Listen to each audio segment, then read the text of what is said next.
Bem, abra a palavra do Senhor. Segundo livro dos Reis, desde o verso 9, 29 ao 37. Segundo livro dos Reis, 9, 29 ao 37.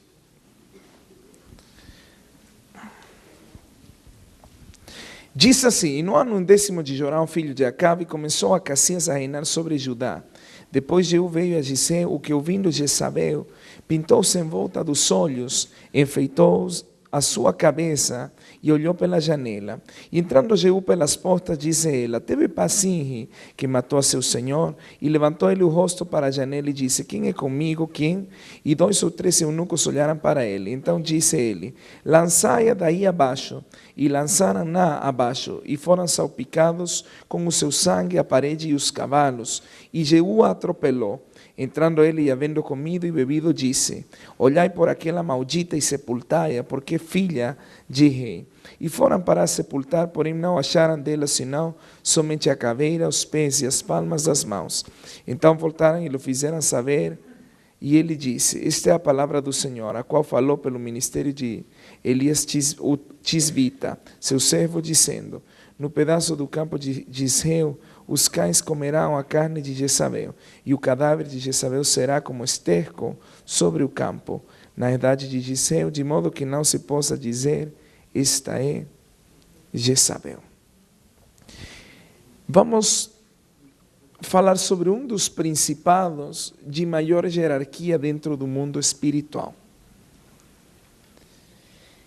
Este principado leva o nome de Jezabel, mas nós vamos ir adentrando através da revelação e vamos ir vendo os nexos de Jezabel com a rainha dos céus. Mas eu quero chamar sua atenção nesta hora para algo. Segundo o livro dos 6:9 nos fala de uma mulher que existiu, uma mulher chamada Jezabel. Jezabel significa a não casada, significa também esterco e significa sem coabitação.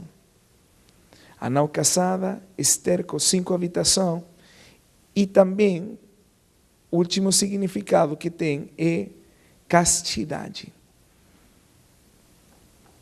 No nome está a essência da pessoa. Agora, nós vemos que essa mulher foi uma das rainhas mais perversas que houve sobre Israel. E levou o povo de Deus a uma apostasia, fazendo com que quase 10 milhões de pessoas apostatassem da fé e começassem a adoração a Astarte e a Baal, duas entidades que Jezabel cultuava. Então ela levou uma apostasia ao povo de Deus, ao povo de Israel, e só 7.000 ficaram sem dobrar os joelhos ante esta apostasia, ante este sistema cultual. Mas, no entanto, nós vemos que essa mulher teve uma morte. Teve uma morte, como nós acabamos de ler no segundo livro dos Reis, e há um detalhe importante, que é o qual eu quero que você perceba. Diz que quando ela morreu, se acharam 3 partes dela: a cabeça ou a caveira, as pernas e as palmas das mãos. 3 partes foram achadas de Jezabel. É importante que você guarde isto, porque isto vai nos servir muito. Mas a mulher Jezabel, ela morreu. Amém? Apocalipse 2, 20.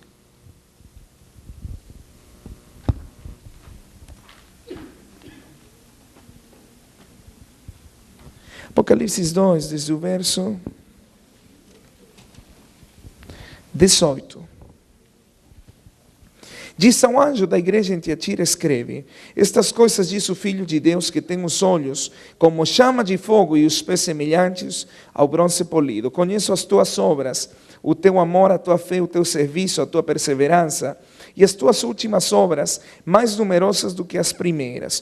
Tenho, porém, contra ti o tolerares que essa mulher Jezabel, que assim mesma se declara profetisa, não somente ensine, mas ainda seduza os meus servos a praticarem a prostituição e a comerem coisas sacrificadas aos ídolos. Dei-lhe tempo para que se arrependesse, ela todavia não que se arrependesse da sua prostituição.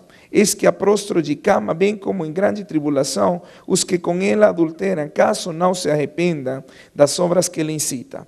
Matarei os seus filhos, e todas as igrejas conhecerão que eu sou aquele que sonda mentes e corações, e vos darei a cada um segundo as vossas obras. Digo todavia a vosotros, os demais de Tiatira, a tantos quantos não têm essa doutrina e que não conheceram, como eles dizem, as coisas profundas de Satanás, outra carga não jogarei sobre vós. Então somente conservai o que tendes até que eu venha. Ao vencedor que guardar até o fim as minhas palavras, minhas obras, eu lhe darei autoridade sobre as nações, e com cetro de ferro as regirá e as reduzirá a pedaços como se fossem objetos de barro. Assim como também eu recebi de meu Pai, dar-lhe ainda a estrela da manhã. Quem tem ouvidos, ouça o que o Espírito diz às igrejas. Em segundo livro dos Reis, nós vemos que Jezabel, a mulher Jezabel, ela teve uma morte. Mas em uma das cartas às 7 igrejas da Ásia, a igreja de Tiatira, nós vemos novamente a presença desta mulher. Eu quero chamar sua atenção na carta de Tiatira, que há 2 manifestações com as quais Jesus se apresenta nesta carta a esta igreja, com olhos de fogo e com pés de bronze. Isso é chave, porque ele tem algo a nos revelar através dessas 2 manifestações.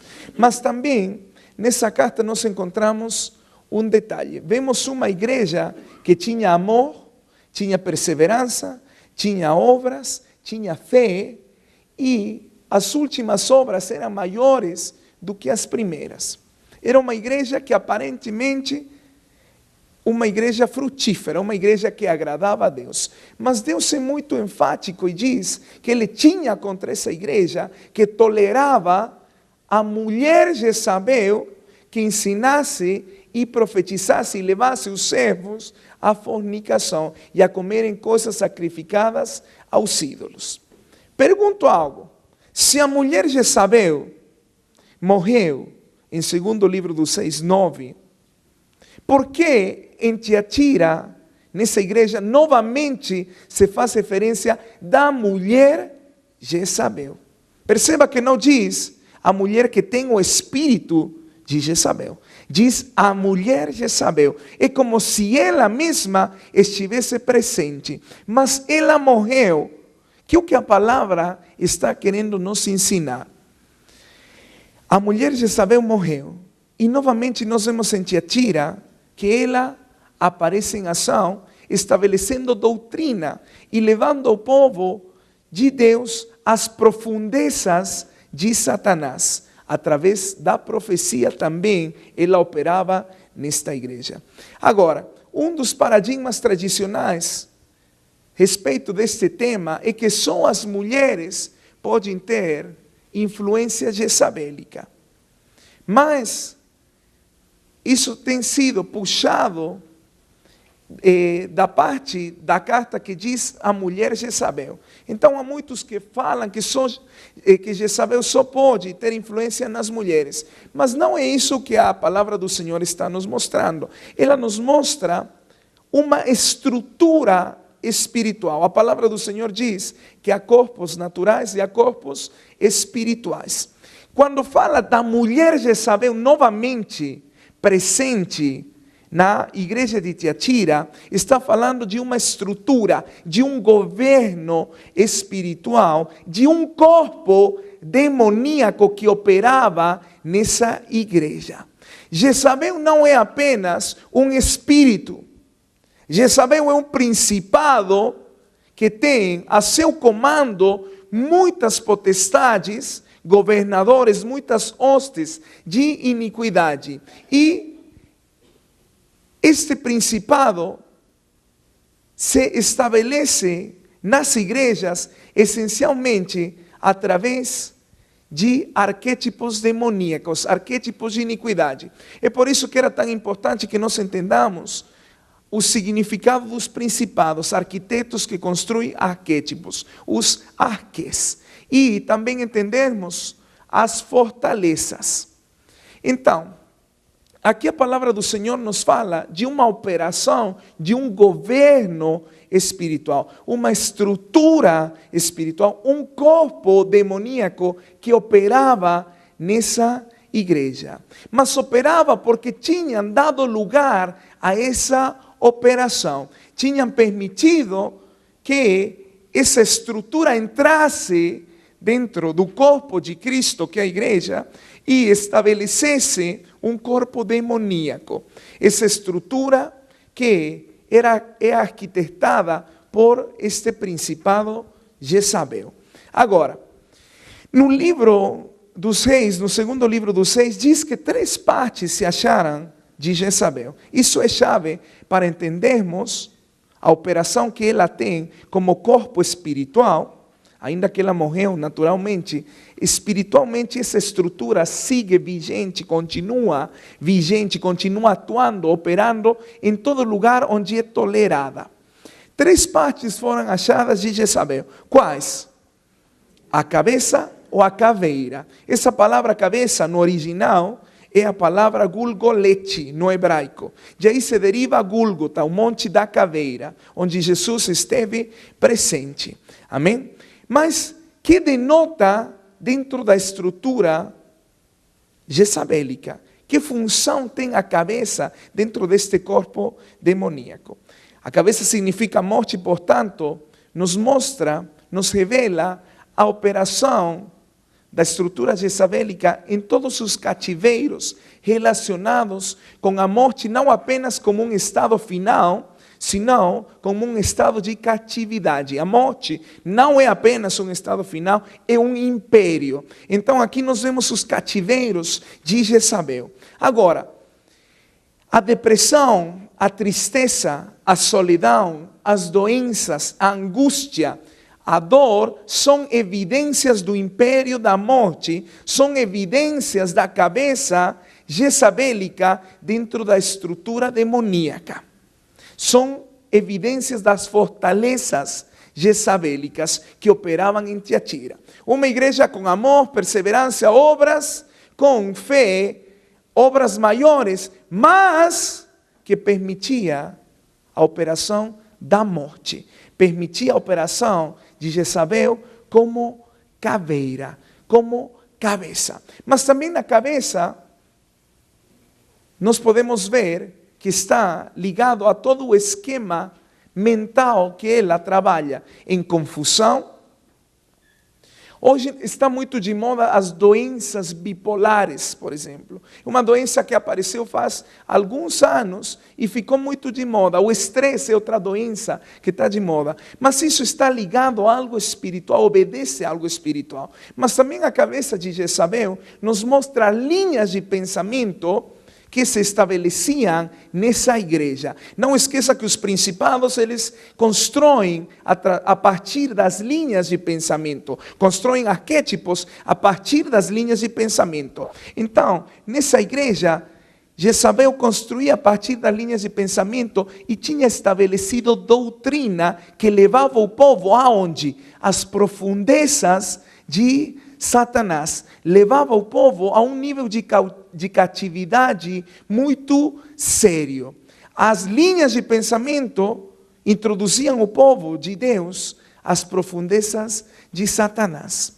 Agora, eu quero parar aqui um pouco, porque há muitos movimentos de batalha espiritual que, baixo o engano, a única coisa que estão fazendo é introduzir ao povo às profundezas de Satanás. Queridos, há uma curiosidade no povo de Deus por aprender sobre demoniologia, por saber qual é o último nome do principado, qual é o último nome do espírito, mas não por ter uma intimidade genuína com Jesus Cristo. Uma das coisas que nós temos que entender é que nós entramos na batalha espiritual ao nível que a nossa intimidade está com o Senhor. Não que o nosso conhecimento se encontra. Você tem autoridade dentro da batalha espiritual, segundo seja teu relacionamento com o Senhor. Hoje vemos que há movimentos que a única coisa que ensinam é sobre demônios, uma sobreênfase nos demônios, nos principados. E terminam introduzindo ao povo de Deus a uma curiosidade pelas coisas ocultas.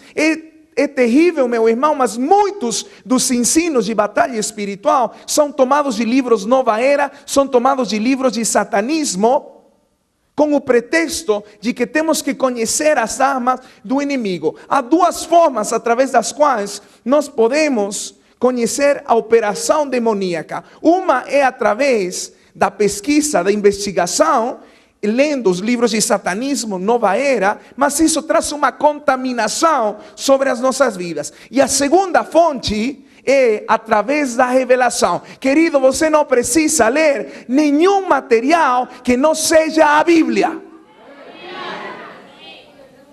As listas intermináveis de demônios não nos levam a nenhum lugar. Por isso, nesta carta, Jesus se apresenta como aquele que tem olhos de fogo, como aquele que penetra, como aquele que conhece a nossa intimidade, mas também como aquele que tem pés de bronze. Eu creio que estamos nos tempos da batalha espiritual, mas eu não creio em que tenhamos que ler toda essa lixarada para aprender sobre batalha espiritual. Eu não creio mais nessas listas intermináveis de demônios que vêm da Índia, que vêm da África, que vêm... Querido, eu creio que se Deus tivesse querido colocar tanto nome, Ele tivesse usado isso na palavra. Eu creio que a Bíblia é o nosso manual máximo de libertação. E deixa eu falar algo. Se você não encontra na Bíblia os nomes desses demônios, é provável que você esteja sendo induzido às profundezas de Satanás.